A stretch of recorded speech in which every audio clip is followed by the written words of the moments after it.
नमस्कार विद्यार्थी मित्रांनो, मी प्रियांका चौगले आपल्या सर्वांचं स्वागत करते MPSC करंट अफेअर या आपल्या एज्युकेशनल यूट्यूब चॅनलवरती।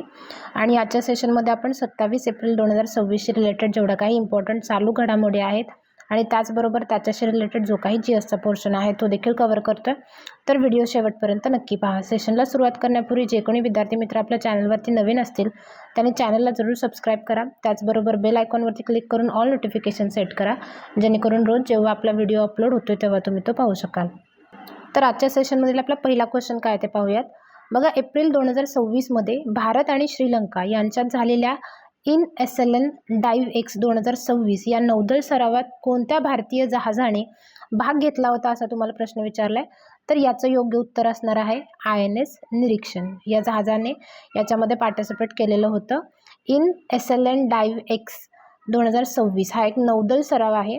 याचं 21 ते 27 एप्रिलपर्यंत हा चालू राहणार आहे। भारत आणि श्रीलंका यांच्या दरम्यान कोलंबो श्रीलंका या ठिकाणी हा सराव जो आहे तो पडणार आहे।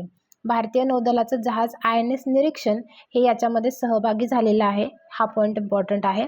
आता बघा, भारत आरोग्य मैत्री योजनेअंतर्गत श्रीलंकेला गरजेच्या वेळी तात्काळ उपचार मिळावेत यासाठी वैद्यकीय मदत 2 भीष्म मेडिकल क्यूब देखील पुरवत आहे। आता श्रीलंकेबद्दल काही स्टॅटिक करंट अपडेट बघायचे झाल्या तर बघा, पंतप्रधान नरेंद्र मोदी यांना श्रीलंकेचा सर्वोच्च सन्मान मित्र विभूषण मिळालेला आहे। श्रीलंकेची DFCC बँक ही गिफ्ट सिटी जी गुजरातमध्ये स्थापन करण्यात येत आहे, येथील NSE इंटरनॅशनल एक्सचेंजवर आपला पहिला ब्लू बॉन्ड सूचीबद्ध करणारी पहिली परदेशी बँक ठरलेली आहे। त्याच्यानंतर बघा, स्लिनेक्स 2025चा हा युद्धाभ्यास जो झालेला आहे याची 12वी आवृत्ती कोलंबो श्रीलंका या ठिकाणी पार पडलेली आहे। आणि दक्षिण आशियामध्ये दितवा चक्रीवादळामुळे झालेल्या प्रचंड विध्वंसानंतर मानवतावादी मदत पुरवण्यासाठी भारतानं ऑपरेशन सागर बंधू हे सुरू केलेलं होतं। आपला नेक्स्ट क्वेश्चन बघा, अलीकडेच भारताची पहिली एकात्मिक कृषी बुद्धिमत्ता परिसंस्था कोणी विकसित केली आहे असा तुम्हाला प्रश्न विचारलाय। तर याचं योग्य उत्तर काय असणार आहे? IIT रोपरनं। ठीक आहे, तर IIT रोपरनं अन्नम.AI द्वारे विकसित भारतातील पहिली एकात्मिक कृषी बुद्धिमत्ता परिसंस्था जी आहे ती तयार केलेली आहे। अन्नम AI ही IIT रोपर येथे कृषी क्षेत्रातील कृत्रिम बुद्धिमत्तेचे एक उत्कृष्ट केंद्र आहे असं म्हणण्यास हरकत नाही। आता याच्यामुळे शेतकऱ्यांना नेमका काय फायदा होणार आहे? बघा, बियाणं केव्हा पेरावं म्हणजे पेरणी कधी करावी किंवा सिंचन कधी करावं, पिकांचं रोग किंवा कीटकांपासून संरक्षण कसं करावं आणि हवामान खराब होण्यापूर्वी त्यांना सूचना देखील मिळणार आहे। तेवढे सगळे फायदे शेतकऱ्याला झाल्यामुळे चांगलं पीक घेण्यासाठी त्यांना मदत होणार आहे। ठीक आहे, आता IITशी रिलेटेड क्वेश्चन आलेला आहे तर IIT बद्दल काही स्टॅटिक करंट अपडेट पाहूयात। बघा, IIT मुंबई आणि अमेरिकेतील कोलंबिया विद्यापीठानं AI उत्पादन केंद्र स्थापन करण्यासाठी हातमिळवणी केलेली आहे। आणि शिक्षण मंत्रालयाने IIT कानपूरच्या सहकार्यानं JEE NEET CUT यांसारख्या ज्या स्पर्धा परीक्षा आहेत त्यांना विद्यार्थ्यांना मोफत तयारी करून घेण्यासाठी साथी ॲप जे आहे ते सुरू केलेलं आहे। त्याच्यानंतर IIT गुवाहाटीनं हायड्रोजन इंधन उत्पादन आणि समुद्राच्या पाण्याची क्षारता कमी करण्यासाठी एमेक्सिन आधारित सामग्री देखील विकसित केलेली आहे।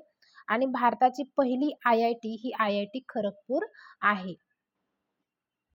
आपला नेक्स्ट क्वेश्चन बघा, अलीकडेच लिसा गिल कोणत्या उच्च न्यायालयाच्या पहिल्या महिला मुख्य न्यायाधीश बनल्या आहेत असा तुम्हाला प्रश्न विचारलाय। तर याचं योग्य उत्तर काय असणार आहे? अमरावती उच्च न्यायालयाच्या या मुख्य न्यायाधीश बनलेल्या आहेत। पंजाब आणि हरियाणा उच्च न्यायालयाच्या तत्कालीन न्यायाधीश आहेत लिसा गिल। आता यांनी अमरावती उच्च न्यायालयात मुख्य न्यायाधीश म्हणून शपथ ग्रहण केलेली आहे। त्या अमरावती उच्च न्यायालयाच्या पहिल्या महिला मुख्य न्यायाधीश ठरलेल्या आहेत, त्यामुळे यांचं नाव काय आहे? इम्पॉर्टंट आहे। बघा, उच्च न्यायालय हायकोर्ट ह्याची कलम 214 ते 231 मध्ये तरतूद दिलेली आहे। आता आपल्या भारतामध्ये एकूण 25 उच्च न्यायालय आहेत आणि 25वं उच्च न्यायालय कुठलं आहे? अमरावती। उच्च न्यायालयाच्या पहिल्या महिला न्यायाधीश अन्ना चड्डी या होत्या आणि केरळ उच्च न्यायालयामध्ये त्या नियुक्त होत्या। त्याच्यानंतर हायकोर्टच्या पहिल्या महिला चीफ जस्टिस कोण आहेत? लीला सेठ। एकाच व्यक्तीची 2 किंवा अधिक राज्यांचे राज्यपाल म्हणून नियुक्ती करता येईल अशी तरतूद 7व्या घटनादुरुस्ती अधिनियम 1956 अन्वये करण्यात आलेली आहे। आणि या दुरुस्तीनं घटनेच्या अनुच्छेद 153 मध्ये एका तरतुदीची आणखीन भर घातलेली आहे. ठीक आहे. आता उच्च न्यायालय हे अभिलेख न्यायालय आहे आणि याची तरतूद 215 मध्ये देण्यात आलेली आहे. रांची हे देशातील सर्वात मोठे उच्च न्यायालय संकुल बनलेलं आहे. आणखीन महत्त्वाचं बोलायचं झालं तर बघा, केरळ उच्च न्यायालय हे आपला निकाल प्रादेशिक भाषेत म्हणजेच मल्याळम भाषेत प्रकाशित करणारं पहिलं उच्च न्यायालय बनलेलं आहे. त्याचबरोबर अलीकडेच मासिक पाळीच्या रजेचे धोरण लागू करणारे सिक्कीम हे देशातील पहिलं उच्च न्यायालय बनलेलं आहे. इम्पॉर्टंट पॉईंट आहे. त्याच्यानंतर पराक्रम दस्तऐवज कायद्याची प्रकरणे हाताळण्यासाठी देशातील पहिले डिजिटल न्यायालय कुठे ओपन करण्यात आलेलं आहे? केरळमधील कोल्लम या ठिकाणी. तर केरळमधीलच वायनाड जिल्ह्यात कल्पेट्टा येथे भारताच्या पहिल्या पूर्णपणे कागदविरहित जिल्हा न्यायालयाचे उद्घाटन देखील करण्यात आलेलं आहे. तर एवढ्या इम्पॉर्टंट नोट्स आहेत, करंट अपडेट आहेत हायकोर्टशी रिलेटेड, तर त्या देखील तुम्ही लक्षात ठेवा. आपला नेक्स्ट क्वेश्चन बघा, अलीकडेच राष्ट्रीय पंचायती राज दिन आपण कधी साजरा केलेला आहे असा तुम्हाला प्रश्न विचारलाय. तर याचं योग्य उत्तर काय असणार आहे? 24 एप्रिलला आपण राष्ट्रीय पंचायती राज दिन साजरा करतो. आता 24 एप्रिललाच नेमका का साजरा करतोय त्याच्या पाठीमागची पार्श्वभूमी बघून घेऊया. बघा, राष्ट्रीय पंचायत राज दिन दरवर्षी आपण 24 एप्रिल रोजी साजरा करतो, कारण 1993 मध्ये याच दिवशी 73व्या घटनादुरुस्तीने ही लागू झालेली होती.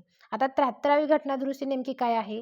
बघा, यामुळे ग्रामपंचायतींना कायदेशीर अधिकार म्हणजे घटनात्मक दर्जा प्राप्त झालेला आहे. याचाच अर्थ असा की आता गावं जे आहे ते स्वतःचे काही डिसिजन आहेत ते स्वतः घेऊ शकतात. बघा, पंचायती राज याबद्दल देखील थोडक्यात पाहूयात. स्थानिक प्रशासनाचं जनक कुणाला म्हटलं जातंय? लॉर्ड रिपन यांना म्हटलं जातंय. बरेच वेळेला स्टॅटिक्सशी रिलेटेड हा क्वेश्चन विचारला जातोय. त्याच्यानंतर 1957 मध्ये बलवंतराय मेहता समितीची स्थापना झालेली होती, ज्यांच्या शिफारशीनुसार नंतर पुढे 2 ऑक्टोबर 1959 रोजी राजस्थानमधील नागौर येथून स्वतः जवाहरलाल नेहरूंनी त्रिस्तरीय पंचायती राज व्यवस्थेची सुरुवात केलेली होती. ठीक आहे. आणि त्यानंतर 1992 मध्ये काय झालं? 73वी घटनादुरुस्ती जी आहे ती मंजूर करण्यात आली, ज्यावेळेस 24 एप्रिल 1993 रोजी ही संमत झाली आणि याद्वारेच पंचायती राजचा जो भाग आहे, समावेश आहे, त्या घटनेच्या भाग 9 आणि 11व्या अनुसूचीमध्ये कलम 243 ते 243(0) मध्ये करण्यात आला आणि ही 73वी घटनादुरुस्ती 24 एप्रिल रोजी अंमलात आणली. म्हणूनच आपण दरवर्षी 24 एप्रिल हा दिवस राष्ट्रीय पंचायती राज दिन म्हणून साजरा करतोय. ठीक आहे. इम्पॉर्टंट डेशी रिलेटेड क्वेश्चन आलेला आहे, तर एप्रिल महिन्यातले सगळेच्या सगळे इम्पॉर्टंट डेज आपण पुन्हा एकदा रिवाईज करूयात. बघा, 1 एप्रिलला ओडिसाचा स्थापना दिवस असतो, ज्यालाच आपण उत्कल दिन असं म्हणतोय, तो आपण साजरा करतोय. 2 एप्रिलला जागतिक ऑटिझम जागरूकता दिन, 4 एप्रिलला आंतरराष्ट्रीय खान जागरूकता दिन, तर 5 एप्रिलला राष्ट्रीय सागरी दिन असतो. 6 एप्रिलला विकास आणि शांततेसाठी आंतरराष्ट्रीय क्रीडा दिन, 7 एप्रिलला जागतिक आरोग्य दिन, त्याच्यानंतर 10 एप्रिलला जागतिक होमिओपॅथी दिन, 11 एप्रिलला 2 इम्पॉर्टंट डेज आहेत, राष्ट्रीय सुरक्षित मातृत्व दिन, त्याचबरोबर जागतिक पार्किन्सन्स दिन, 12 एप्रिलला आंतरराष्ट्रीय मानवी अंतराळ उड्डाण दिन, तर 14 एप्रिलला 2 महत्त्वाचे दिवस आहेत, जागतिक चागास रोग दिन आणि डॉक्टर बाबासाहेब आंबेडकर यांची जयंती आपण साजरी करतोय. 15 एप्रिल रोजी बघा, जागतिक कला दिन, 16 एप्रिलला जागतिक आवाज दिन, 17 एप्रिलला जागतिक हिमोफिलिया दिन, तर 18 एप्रिलला जागतिक वारसा दिन, 19 एप्रिलला जागतिक यकृत दिन, 21 एप्रिलला राष्ट्रीय नागरी सेवा दिन, त्याचबरोबर आंतरराष्ट्रीय सर्जनशीलता आणि नवोन्मेष दिन आपण साजरे करतोय. जेव्हा जेव्हा इम्पॉर्टंट डेशी रिलेटेड क्वेश्चन आपल्या लेक्चर्समध्ये येतात, तेव्हा प्रत्येक वेळी आपण त्या महिन्यातले इम्पॉर्टंट डेज घेतोय. तर आत्तापर्यंत हे तुम्हाला पाठ झाले असतील अशी मी आशा करते आणि लेक्चर्स आपले युजफुल आहेत. तुमच्या परीक्षेच्या दृष्टिकोनातून जेवढे परीक्षाभिमुख क्वेश्चन घेता येतील तेवढे आपण घेतोय. तर व्हिडिओ तुम्हाला युजफुल वाटत असेल, हेल्पफुल वाटत असेल तर व्हिडिओला एक लाईक जरूर करा. चॅनलला आतापर्यंत तुम्ही सबस्क्राईब केलं नसेल तर चॅनलला जरूर सबस्क्राईब करा, कारण याचा तुम्हाला नक्कीच तुमच्या परीक्षेमध्ये फायदा होणार आहे. आपला नेक्स्ट क्वेश्चन आहे, अलीकडेच केंद्रीय मंत्री श्री CR पाटील यांच्या हस्ते कोणत्या आंतरराष्ट्रीय जल सप्ताहाचा शुभारंभ करण्यात आला असा तुम्हाला प्रश्न विचारलाय. तर याचं योग्य उत्तर असणार आहे 9वा. ठीक आहे. तर बघा, भारत आंतरराष्ट्रीय जल सप्ताह 22 ते 26 सप्टेंबर 2026 रोजी आयोजित करण्यात आलेला आहे आणि याची ही 9वी आवृत्ती असणार आहे. ठिकाण कुठलं आहे? भारत मंडपम, नवी दिल्ली या ठिकाणी. तर केंद्रीय मंत्री CR पाटील यांच्या हस्ते उद्घाटन करण्यात आलेलं आहे आणि विषय काय? हवामान अनुकूल जल व्यवस्थापन. आता याचं उद्दिष्ट काय असणार आहे? पाणी वाचवण्याचं आणि त्याचा सुज्ञपणे वापर करण्याचे नवीन मार्ग शोधणे. त्याचबरोबर हवामान बदलाचा सामना करण्यासाठी जल व्यवस्थापन सुधारणा करणे. जगभरातील तज्ज्ञ, शास्त्रज्ञ आणि सरकारांनी उपाय शोधण्यासाठी एकत्रित काम केलं पाहिजे, असं याच्यामध्ये सांगण्यात आलं आहे. तर जगभरातील लोक पाणी वाचवण्याचे आणि त्याचा सुज्ञपणे वापर करण्याचे मार्ग शोधण्यासाठी एकत्रित येतील. आपला नेक्स्ट क्वेश्चन बघा. कोणत्या देशाने 1 जानेवारी 2009 रोजी किंवा त्यानंतर जन्मलेल्या लोकांसाठी तंबाखू खरेदीवरती आजीवन बंदी घालणारा ऐतिहासिक डिसिजन जो आहे किंवा ऐतिहासिक कायदा संमत केला आहे, असा तुम्हाला प्रश्न विचारला आहे. तर याचं योग्य उत्तर असणार आहे ब्रिटन. ठीक आहे. तर देशवासियांच्या आरोग्याचं रक्षण करण्यासाठी यूकेच्या संसदेनं काय केलेलं आहे? नुकतंच तंबाखू आणि वेप्स विधेयक मंजूर केलेलं आहे, टोबॅको अँड वाईप्स बिल. ठीक आहे. या नवीन कायद्यानुसार 1 जानेवारी 2009 रोजी किंवा त्याच्यानंतर जन्मलेल्या कोणालाही आयुष्यभर तंबाखूजन्य उत्पादने खरेदी करणे पूर्णपणे कायदेशीर बंद केलेलं आहे. पुढील पिढीला धूम्रपान मुक्त पिढी बनवणे आणि इंग्लंडमध्ये धूम्रपानामुळे होणारे वर्षाला सुमारे 64,000 मृत्यू टाळणे हे सरकारचं मुख्य उद्दिष्ट आहे. याच्या पाठीमागचं एखाद्या दुकानदाराने तसं केलंच, अल्पवयीन व्यक्तीला तंबाखू किंवा वेप विकले तर त्याला तात्काळ दंड आकारला देखील जाणार आहे. आपला नेक्स्ट क्वेश्चन बघा.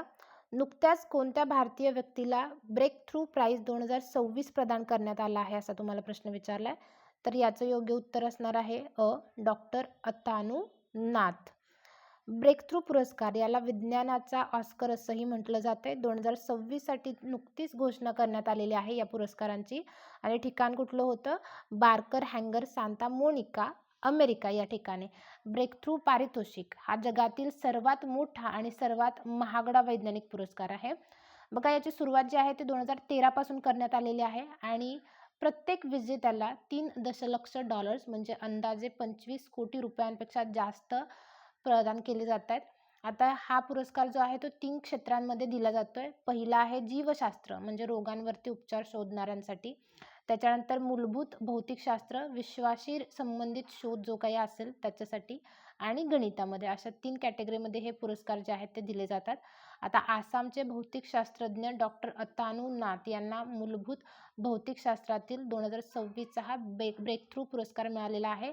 त्यामुळे हा पॉईंट इम्पॉर्टंट आहे, यांचं नाव देखील लक्षात ठेवा.